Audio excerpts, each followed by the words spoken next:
Breaking news oduu ammeeti qabnaa.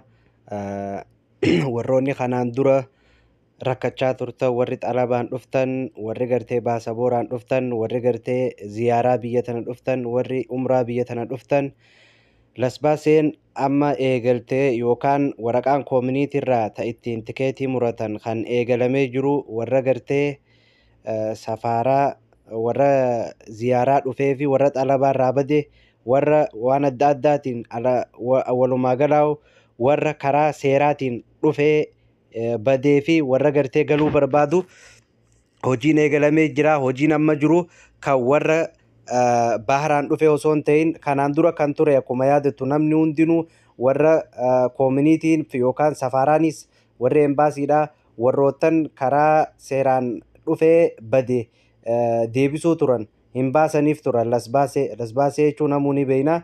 Lasbaasee hin baasaniif turan. Amma lasbaaseen namootan xalaba irraa badeesaa ta'u warra paaspoortii qabu hunda keessaniitiifuu oduu gammachiisaadha. Kun eegalee jira, dheeyxanii baafachuu dandeessu.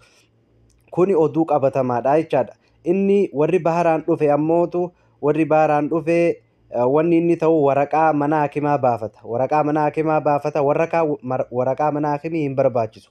Kuni oduu qabatamaa oduu ammee nuti amma qabnuuti kan gartee labsii guyyaa irraa labsameeti. Kanaaf warroonni Riyaad jirtan dheeyxanii safaaraadha yookaan embaasii yoo gartee baasaboora qabaattan yookaan xalabaan dhuftanii badda yookaan ziyaaraa biyya tana dhuftan paaspoortii warri qabdan jechaadha. Lasbaaseen amma jirtu ta warra paaspoortii qabuuti. Kanaaf dhaqxanii carraan kun osoo isin hin dabarre waan kana akka sirreeffattan lasbaaseetan akka baafattan asumaan dhaamsa isiniif dabarsina.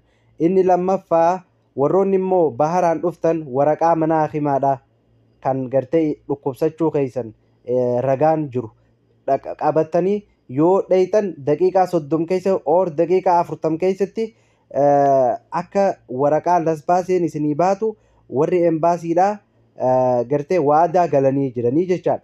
Inni biraa warroonni gartee daa'imman mana hidhaa keessaa aananii fi kana geessitaniif har'a jarri akka fidan hayyamanii jiran jechuu dhagayaa jirra.